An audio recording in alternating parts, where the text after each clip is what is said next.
చిత్తూరు జిల్లా పొంగనూరు అర్బన్ పరిధిలో రోజురోజుకు దౌర్జన్యాలు పెరిగిపోతున్నాయి. రమణ అనే వ్యక్తికి చెందిన భూమిలో ఉన్న ప్రహరీ గోడలను దుండగులు కూల్చేశారు. టీడీపీ పేరు చెప్పుకుని విధ్వంసాలకు పాల్పడుతున్నారని బాధితుడు రమణ వాపోయాడు. పూజగణిపల్లికి చెందిన ప్రదీప్, శాంతకుమార్, రవి, లింగోళ్ల నవీన్లు దుశ్చర్యకు పాల్పడ్డారని బాధితుడు పోలీసులకు ఫిర్యాదు చేశాడు. సమాచారం అందుకున్న పోలీసులు ఘటనా స్థలానికి చేరుకుని కేసు నమోదు చేసి దర్యాప్తు చేపడుతున్నారు. తమకు న్యాయం చేయాలని బాధితుడు రమణ పోలీసులను కోరాడు. నాకు 3 రోజుల క్రితమే ఇంజెక్షన్ ఆర్డర్ కూడా వచ్చింది. కేసు నెంబర్ వచ్చి I-123 2024 ఇంజెక్షన్ ఆర్డర్ కూడా వచ్చింది. దానిని అతిక్రమించి మేము పూర్తి కాంపౌండ్ ధ్వంసం చేసి నన్ను ఇబ్బంది పెట్టించి ఇది రౌడీలను పిలుచుకొచ్చి గలాట్ చేసి ఇబ్బంది పెట్టించి నిన్ను చంపేస్తామని బెదిరిస్తా ఉన్నారు.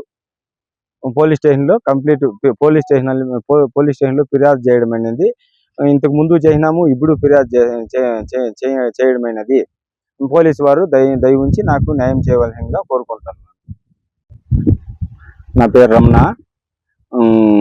మీడియా పెద్దలకి, సభ్యులకి నా నమస్కారములు.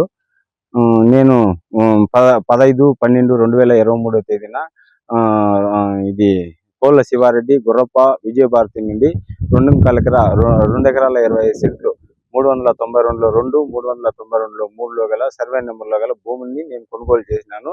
కొనుగోలు చేసిన తర్వాత నా భూమిని చదును చేసుకొని కాంపౌండ్ అంతా కట్టుకుంటే ఈ 2008లో అమ్మేసిన శాంతకుమారు, అతని కుమారుడు ప్రదీప్, రవి, ప్రమీల అనే వాళ్ళు వచ్చి దౌర్జన్యంగా అడ్వకేట్ లింగోల్ నవీన్ సహాయంతో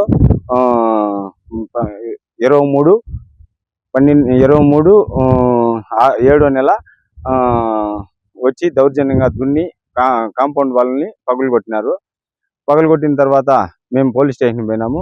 పోలీస్ స్టేషన్లో కంప్లీట్ తీసుకుండా సిఐ లేరు, ఎస్ఐ లేరు అని చెప్పి కంప్లీట్ తీసుకోకుండా మమ్మల్ని బైండ్ ఓవర్ చేసినారు. ఆ రోజు నుంచి నేను సైట్లోకి రాకుండా నా ఇంటికి నేను గమ్మున ఉండి మన డాక్యుమెంట్లు కట్టుగా ఉన్నాయి కదా అని నేను కోర్టుకు పోయి ఇది ఇంజెక్షన్ ఆర్డర్ కూడా తెచ్చుకున్నాను. తెచ్చుకున్న తర్వాత నిన్న నైట్ సుమారు 1 గంట సమయంలో కొంతమందిని వేసుకొచ్చి ట్రాక్టర్లు ఎత్తుకొచ్చి సుమారు 30 లక్షల రూపాయల ఆస్తిని నష్టం చేసి నా కాంపౌండ్ అంతా బద్దలు కొట్టి నన్ను ఇబ్బంది పెడుతున్నారు. వాళ్ళు 2008లో వాళ్ళ నాయన, చిన్నాయన, అత్తగారులు అంత వాళ్ళ అవ్వ అందరూ అమ్మేసింటే ఆ భూమిలో నేను అప్పుడు మైనర్ గా ఉన్నాను. ఇప్పుడు నాకు ఉంది అని చెప్పి 2.25 ఎకరాల్లో ఉంది అని చెప్పేసి ఆయన వచ్చినాడు. ప్రదీప్, శాంతకుమారు, రవి వీళ్ళు వచ్చినారు. వస్తే మీకేమన్నా ఉంటే పెద్ద మనుషుల సమక్షంలో మాట్లాడి సెటిల్ చేసుకుందరప్ప, ఆస్తిని ఎందుకు ధ్వంసం చేస్తారని చెప్పినాను.